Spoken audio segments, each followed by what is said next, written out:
Bueno, muchas gracias a la Fundación Naumann por la invitación.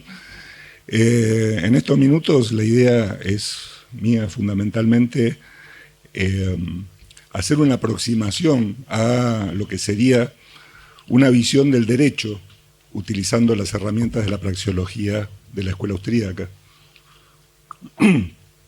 Ustedes saben que tanto Mises como Hayek sostenían que dentro de las ciencias sociales la economía es la que mayor desarrollo teórico ha tenido, y no ha pasado lo mismo, por lo menos desde los estudios iniciales de la praxeología, con el derecho u otros aspectos de las ciencias sociales. Ha habido en el mundo de las ideas dos visiones distintas de lo que es el derecho, por ejemplo. En la Europa continental, el derecho se ha visto, y esto, bueno, Hayek ha escrito muchísimo sobre esto, Bruno Leoni, como una imposición, un conjunto de reglas impuestas desde el poder a las personas para regular su vida, una visión racionalista del derecho como la forma de ordenar y organizar la vida de la gente, mientras que en el mundo anglosajón el derecho tuvo una tradición y una evolución diferente, ¿no? Desde acuerdos individuales, personas realizando contratos, teniendo conflictos y árbitros o jueces resolviendo esos conflictos, y al resolverlos creando pequeñas normas que con el tiempo fueron creando cuerpos de normas que fueron consideradas el derecho. Y esto ha sido la visión tradicional del derecho en el mundo occidental en los últimos 300 o 400 años. Ahora, cuando uno trata de analizar el derecho desde los principios de la praxeología, lo primero que se encuentra es que el derecho no es algo distinto del mercado, no es algo distinto de la economía. Probablemente el derecho sea un aspecto dentro del proceso de mercado, como la economía es un aspecto. O sea, uno puede decir que existe una sola ciencia social que tiene distintos aspectos o que se encarga de distintos problemas. El racionalismo en el siglo XVIII elaboró una ciencia especial para cada uno de esos aspectos que terminó generando principios distintos y que muchas veces terminaron siendo contradictorios entre sí. Y la idea mía en estos minutos es ver qué deberíamos entender por derecho desde los principios de la praxeología desarrollados por la escuela austríaca. Y esto en realidad no es tan novedoso, ¿no? Si bien Mises hizo de alguna manera conocido y estudió con profundidad el principio, digamos, la praxeología como la ciencia de la acción humana y todos sus derivados, en realidad el término ya viene siendo utilizado desde antes, ¿no?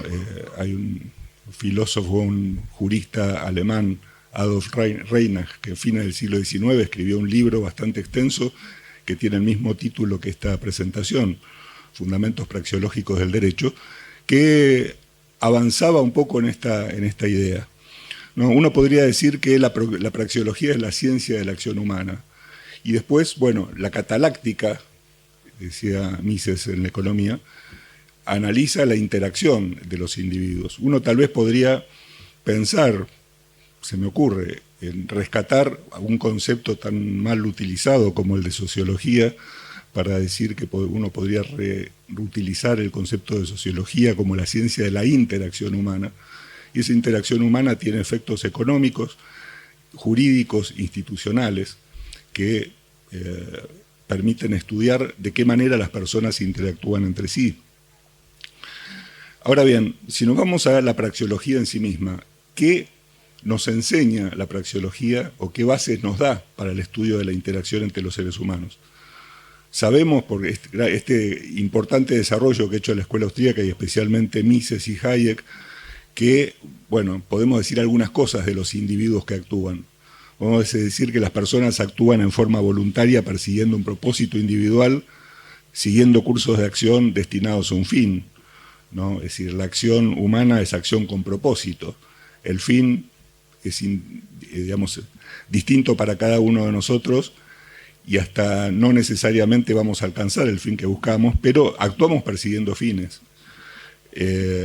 Tanto Mises como Ayn Rand, tal vez en este punto, decían, el fin último nuestro es alcanzar la felicidad. ¿De qué manera y por qué medios cada uno de nosotros lo decide y a veces se equivoca? Por eso perseguimos aquellos fines que consideramos valiosos para mejorar la condición de vida. Vivimos, digamos, el ser humano que actúa es un ser humano con conocimiento limitado. Obviamente es limitado, no estaríamos discutiendo aquí si nuestro conocimiento no fuera limitado. Es personal, cada persona tiene un conocimiento que no es transferible a otras personas en forma automática. Es contextual y es disperso. La idea de conocimiento disperso que tanto desarrolló Hayek es muy importante para lo que viene después. Cada uno de nosotros tiene bastante conocimiento sobre algunas cosas y casi nada o nada sobre el resto o sobre la mayoría de las demás. Y las personas actúan en un mundo con recursos limitados. Si los recursos fueran ilimitados, tampoco tendría mucho sentido la discusión. Adoptamos decisiones teniendo en cuenta nuestras preferencias temporales. Yo prefiero tener un automóvil hoy y ir entregando dinero a lo largo del tiempo, y el dueño de la agencia de autos prefiere desprenderse del automóvil hoy y ir recibiendo una mayor cantidad de dinero con el tiempo. Cada uno de nosotros actuamos con nuestras propias preferencias. Y, como explicaba Mises, al advertir la importancia de la división del trabajo para alcanzar nuestros objetivos, la cooperación es útil para alcanzar esos fines. Básicamente, y en una síntesis muy apretada, podríamos tomar esto como la base de, digamos, el contexto dentro del cual se desarrolla la acción humana. Ahora, cuando los seres humanos se intercambian unos con otros, ¿qué pasa? ¿Qué pasa con los fenómenos sociales? En primer lugar, bueno, la acción humana produce efectos que muchas veces no son ni previstos ni buscados por la gente. Nosotros actuamos y generamos externalidades, generamos consecuencias que no tienen que ver con nuestra búsqueda personal, pero que producen efectos en terceros. Los fenómenos sociales no son algo distinto de la acción de cada individuo en particular. Es la suma de decisiones particulares, pero no es algo diferente.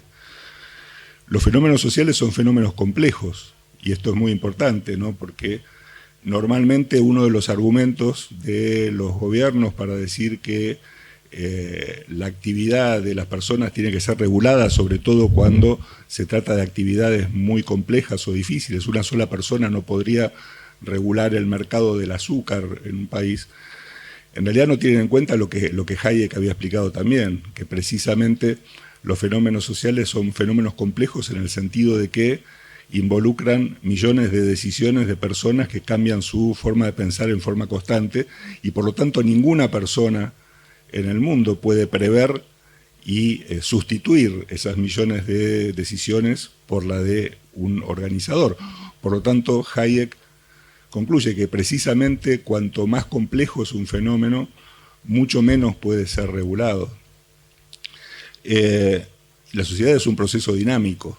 Hoy en día el legislador que quiere regular el mercado del azúcar saca una fotografía de lo que es el mercado del azúcar hoy, de cuántos compradores y vendedores, precios, etcétera, y hace una proyección a futuro y dice esto va a mantenerse así y por lo tanto lo regulo, pretendiendo que todas las cosas van a seguir siendo iguales en el tiempo, cuando en realidad la sola sanción de esa ley va a modificar preferencias en la gente se va a adecuar, va a cambiar su conducta y esa ley ya no va a tener mucho sentido.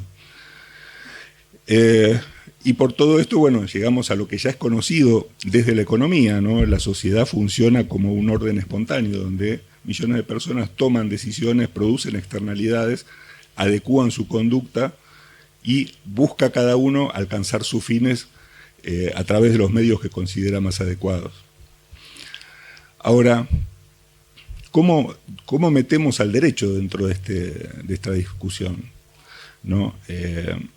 Hay una tradición, incluso dentro de parte del liberalismo, de pretender que, o de sostener que, por un lado, el derecho es algo distinto al mercado y que hasta debería ser una precondición para que el mercado funcione. O sea, muchos aprendimos, bueno, primero si hay que garantizar jurídicamente que haya derechos de propiedad, que haya jueces, etcétera, para que después el proceso de mercado pueda funcionar. Mi idea es que, en realidad, el derecho nace y se desarrolla dentro del proceso de mercado, igual que la economía. Esto es, Bruno Leoni, que probablemente para mí fue el autor que más claro entendió lo que era el derecho dentro de la visión austríaca, decía que el derecho nace con una reclamación. Hasta que nadie tiene una queja, no existe el derecho. Yo puedo realizar un contrato con cualquiera de ustedes y en la medida en que los dos cumplamos nuestra parte, está todo bien, nadie tiene nada que reclamarle a nada, no hay ninguna cuestión jurídica que discutir. El problema jurídico nace cuando alguien no cumple o cuando alguien le produce un daño a otro y el otro tiene un reclamo, una pretensa, como decía Bruno Leoni. Y Leoni decía, con el reclamo nace el derecho y la necesidad de crear formas de resolver ese reclamo. Y esto pareciera un poco contraintuitivo para mucha gente que ha nacido en un ámbito donde dice, bueno, pero si no están los presupuestos institucionales, las normas y las soluciones previamente establecidas, ¿cómo resolvemos los reclamos? Yo les pediría que hicieran por un momento un ejercicio intelectual de pensar una sociedad sin Estado, sin legislación, sin leyes, sin nadie que pueda imponer ningún tipo de norma ex ante. ¿Qué es lo que haríamos nosotros? ¿O de qué manera resolveríamos nuestros conflictos o nos prepararíamos para eventuales conflictos futuros que pudiéramos tener? Y ahí surgen tres elementos, que para mí son los tres elementos fundamentales del derecho, que son los contratos, las normas y principios abstractos y las instituciones. En primer lugar, los contratos son la forma a través de la cual las personas canalizan sus reclamos, canalizan sus acuerdos. Ustedes tienen intercambios, normalmente cuando esos intercambios suponen contraprestaciones distintas o diferidas en el tiempo, lo formalizan de alguna manera. Puede ser de palabra, un apretón de manos, o puede ser un contrato de 500 páginas, pero de alguna manera ustedes están formalizando el intercambio desde el punto de vista jurídico con dos propósitos. Uno, dejar bien en claro qué es lo que están negociando y por otro lado, dejarlo en claro hacia el futuro, por si llega a haber algún reclamo, de qué es justamente lo que están negociando. El contrato probablemente sea el punto de partida de la elaboración de una teoría del derecho. Ahora, los contratos a veces se cumplen y a veces no se cumplen. Y por otro lado, las personas, cuando interactúan con los demás, lo hacen sobre la base de cierto tipo de reglas o normas que posiblemente no necesitan ni siquiera estar escritas ni haber sido establecidas por una autoridad, pero que son respetadas. Ustedes recuerdan aquella famosa frase de Hayek, ¿no?, en Derecho a Legislación y Libertad, mucho antes de que las personas pudieran internalizar el concepto abstracto de ley, de Estado o de autoridad, ya estaban respetando normas, sin el respeto de las cuales no iban a ser aceptados en el grupo o iban a tener algún tipo de sanción. Las normas de interacción social fundamentalmente son normas de elaboración espontánea. Por eso le digo, si pensáramos por un minuto que el Estado no existe, el gobierno no existe el Congreso y por lo tanto nadie establece normas de carácter general, esas normas existirían de todos modos, serían el producto de la costumbre. Los contratos son una fuerte costumbre también. Hoy ustedes van a una librería, a una cuadra de tribunales y le piden un modelo de contrato de compraventa, y ya se lo dan, ya está impreso, con un montón de cláusulas. Esas cláusulas son el producto de una evolución de muchísimo tiempo donde se fueron elaborando contratos y aquellas cláusulas que fueron más eficientes quedaron y se fueron repitiendo y las que no lo eran se fueron eliminando. De modo que ustedes tienen, bueno, gente contratando, respetando ciertas normas abstractas que no fueron elaboradas por ninguna autoridad y ciertos principios que emanan de esas normas. En la historia del mundo hubo 3 ejemplos muy interesantes de sistemas jurídicos elaborados de esta manera más o menos espontánea. 2 de ellos tenían algún componente estatal, el tercero no. Los 2 primeros ejemplos que se pueden mencionar son, bueno, el derecho romano primitivo, el derecho pretorio y el common law inglés, o sea, 2 sistemas en los cuales los jueces resolvían cuestiones, resolvían disputas, reclamos, pretensas, como diría Bruno Leoni, sobre la base de la costumbre, sobre la base de lo que los contratos decían, sobre la base de lo que las partes alegaban y sobre la base de lo que era razonable resolver en ese momento. Y de ese modo, por ejemplo, los romanos crearon los principios generales del derecho, ¿no? de ese derecho pretor que fue la fuente de todo el derecho occidental.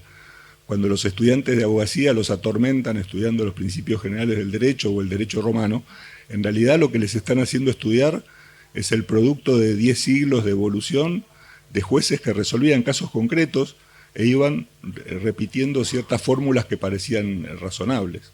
Lo mismo pasó en Inglaterra durante mucho tiempo con el common law. Y el caso posiblemente mejor, porque no tenía ningún tipo de emparentamiento con el Estado, haya sido el de la lex mercatoria, ¿no? Es decir, a finales de la Edad Media, en los puertos del Mediterráneo, puertos donde se hablaban idiomas distintos, con costumbres distintas, con comerciantes que venían de Asia, de África y de Europa, se elaboró un cuerpo de solución de conflictos que eran soluciones dadas no por abogados ni jueces, sino por comerciantes. Eran comerciantes resolviendo problemas comerciales, aplicando costumbres comerciales y contratos. Y terminaron sintetizando todas esas soluciones en grandes ordenamientos que se desarrollaron en Barcelona, en Niza, en todos los puertos del Mediterráneo para la solución de conflictos. De modo creo que es importante tener presente que la existencia de normas generales no depende de una autoridad que las establezca. Las normas normalmente, y las que mayor trascendencia tienen, son normas elaboradas por la gente y aceptadas por la gente. Y finalmente la gente crea instituciones. Obviamente si yo tengo el problema de que yo voy a celebrar un contrato, pero no sé si se va a cumplir o no, yo quiero tener una forma de asegurarme cómo se va a hacer para que ese contrato se cumpla. Y esto da lugar al desarrollo de instituciones. Vean, recuerden en la contrarrevolución de la ciencia, Hayek decía que la palabra instituciones no era una buena palabra, porque da a entender que es algo que está impuesto, instituido. Eso deberíamos dejarlo para las organizaciones artificiales. Y él hablaba de formaciones más que instituciones, porque eran el producto de desarrollo espontáneo de la gente. Douglas North, que desarrolló bastante este tema, él hablaba de que normalmente las instituciones, primero instituciones, todo lo que ayuda a resolver un conflicto, a disminuir un costo de transacción, a definir un derecho de propiedad. North decía, estas formas de resolver conflictos son espontáneas, en general son informales, y en la medida en que resultan eficientes, se van formalizando. La gente va creando todo tipo de instituciones todo el tiempo, y en la medida en que no haya ley que les imponga soluciones específicas, la gente va optando, va elaborando aquellas soluciones que les parecen más razonables para resolver sus conflictos. Y por eso que me parece que es importante, tener en cuenta fundamentalmente que el derecho no es una creación estatal. O sea, el derecho es un aspecto de este proceso de mercado que se desarrolla dentro del mercado para resolver un aspecto de los conflictos que se pueden generar dentro del propio mercado, y que esto no tiene nada que ver con autoridades estatales imponiendo soluciones. Por el contrario, así como normalmente en la economía sabemos perfectamente que cualquier injerencia al proceso de mercado es ineficiente y genera distorsiones, cualquier injerencia estatal al proceso de elaboración del derecho también genera distorsiones. La legislación es una forma de distorsión de las soluciones que las personas podrían encontrar para solucionar sus problemas.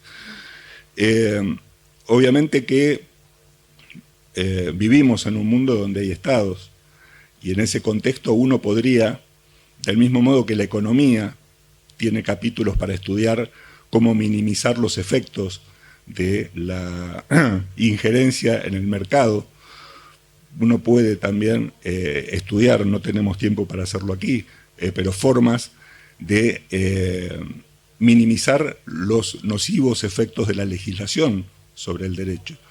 Pero me parece que el punto central que digamos, la escuela austríaca debería tener como norte es que el derecho no tiene nada que ver con el Estado y que hace falta profundizar el estudio teórico de estas soluciones de mercado dentro del derecho, al modo en que la economía se encargó de hacer un muy buen desarrollo teórico de cómo aplicar los principios de la praxeología a la cataláctica.